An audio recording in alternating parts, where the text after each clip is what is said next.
Hello and welcome to the Top Custom Hearthstone Cards of the Week, the show where we look at some fan-made cards from the r/custom Hearthstone subreddit. First up we have Soul Reaver Connix, 3 mana, 3/2 legendary for Warlock with the battle cry, add an echo of all cards you've discarded this game to your hand. Back at it again with Discard Warlock. This deck has plagued the minds of all card creators. How do you print cards to synergize with a deck that will end up just discarding them? I don't think Soul Reaver Connix is the answer, but rather a piece of the solution pie. So the battle cry is pretty simple. It basically fills your hand with echo cards of past discards. Mountain Giant would be great to discard, especially since if you've discarded a lot of cards, your echo-filled hand will allow you to play 2 8/8s for just 6 mana. Another fun one would be Clutch Mother Zavos. Depending how many times you discarded it, this little bugger could let you play 3 4/4s, 6 6s, or 8 8s. But wait, I smell a combo. Taking inspiration from Glinda gameplay with 1 or 2 summoning portals on the board, perhaps from when you discarded one, this could let you play giants, drakes, or mothers for just 1 to 2 mana, and basically let you fill the board with them. The value could get crazy from this card, but there are a couple things holding it back. First up, and honestly I think it's just good card design, but you have a limited amount of mana to work with. 3 mana for the battle cry means at most you have 7 mana, so if you discard Blood Reaver Gul'dan or the Lich King, this isn't going to let you play that card again. But I don't think Discard Warlock is meant to use these cards, it's meant to be messy, which actually brings me to the second issue with this card. Unreliability, and this is what plagues Discard Warlock. What's great about Soul Reaver Connix is that every game is going to give you different echo cards because you're always discarding random cards. It's taking the annoying and debilitating aspect of Discard Warlock and making it a unique feature. But still, in some games you're gonna discard Soul Reaver Connix before you can even play it. Its battlecry encourages discarding a lot of cards before it, but if you draw Connix too early, you're probably gonna discard it. And that's basically what sums up Discard Warlock. Every card you put in the deck is up for sacrifice. The quest rewards you with a portal that consistently summons 3/2s, which seems like a 5-star card, but you're always losing value when you play discard. Sometimes a little, and sometimes a lot. For this deck to work, more powerful deck synergies need to be printed. Like, a lot more. Because for every one you print, there's a good chance you're going to discard it in the game. Soul Reaver Connix is a great designed card, and would be a great addition to Discard Warlock. It's the perfect discard flavor, which is maybe why it wouldn't really work all the time. But maybe that's how it should be.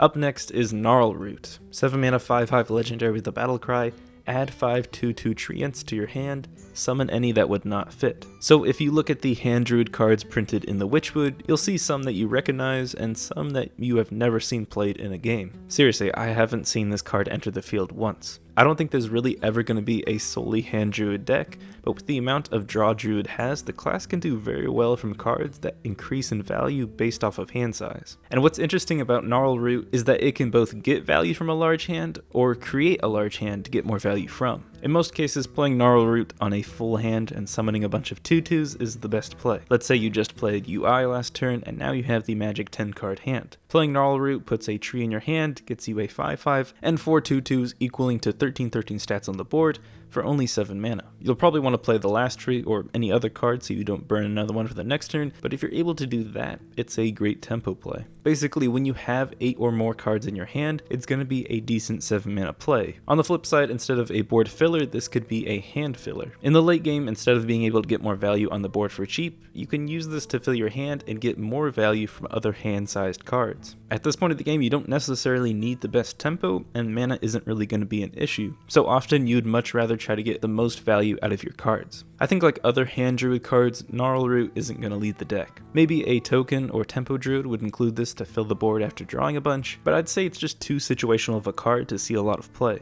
Druid draw often comes in bursts of drawing a lot of cards, which afterwards Gnarl Root would probably be the best to play, but it's maybe a little bit too weak or hard to get a tempo swing in other situations. I think it's exactly what a hand druid card should be like, and while it might not see as much play as other hand druid cards, it's a risky and situational tempo board filler that could end up surprising opponents and end up helping you win the game. Up next is Polybomb, 6 mana mage spell where you choose a minion and transform adjacent minions into copies of it. This card is just great. Not only does it combo with Polymorph perfectly at 10 mana, turning 3 of your opponent's minions into a herd of sheep, but it also incorporates board positioning on both sides of the board. What's powerful about Polybomb is that you can use it on your own minions. Charged Devilsaur, Archmage Ananitas, Lich King, Giants. This is basically the Shaman Spellstone for Mage. Of course, there are some challenges when using this card. Obviously, Basically, you still need minions on the board to transform into. Whether they're left over from the last turn or they're just flame elementals, it's still going to cost mana, unless you're playing Wisps. Just like how your opponent's board positioning will affect the card's value on your opponent's minions,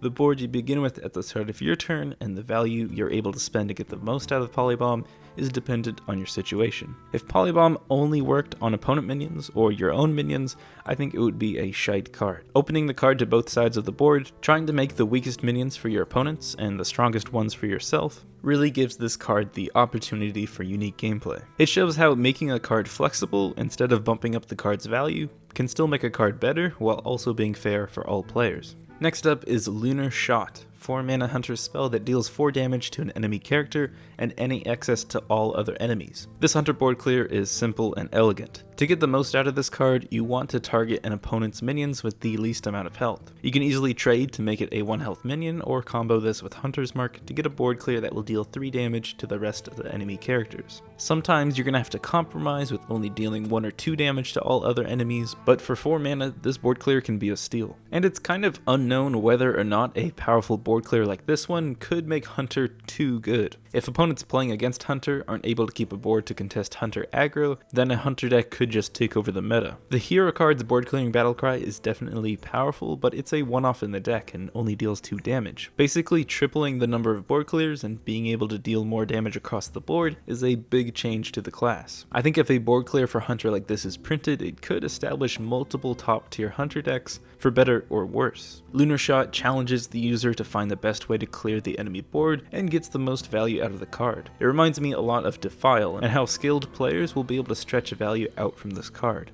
I think Lunar Shot would be an incredibly strong card and a staple for many Hunter decks. I don't know if going in this board clear direction would make Hunter too strong, but I think any good Hunter would use this card to just go face. And last up is a new mechanic, Conjure. Instead of attacking, cast a spell on the target. So here we have 3 examples of this type of card: a 7-mana 2/7 that will conjure a Fireball, 3-mana 1/4 with spell damage that will conjure a Mortal Coil, and a 4-mana 2/5 that will conjure a Backstab, or if they combo this card when playing it, the minion will conjure and eviscerate. So using Hateful Prisoner for our example, you'd play this like normal, attack into something, but mid-attack, instead of exchanging damage, the conjure minion would cast the spell and return back from its attack. The spell would be dealt to the attacked minion, and the conjure minion wouldn't take any damage. And this whole attacking target thing is important because conjure minions can only still target things just like any other minion. If taunt is in the way, this minion is going to have to attack into it. This type of attack, similar to Ragnaros, is also why these minions need to be poorly statted. I like the direction the creator went for: good health for the cost and poor attack. The health is to keep it alive out on the board for multiple turns, and the attack isn't going to be important because the spells are dealing the damage. But on the flip side, playing against conjure minions, it's going to be an incentive to remove these cards before they attack. Trading into conjure minions will only deal a little bit of damage due to their low attack, and that's a much better outcome than when conjure minions attack, cast their spell, and take no damage in return. It's going to be in your best interest to protect your conjure minions on your opponent's turn,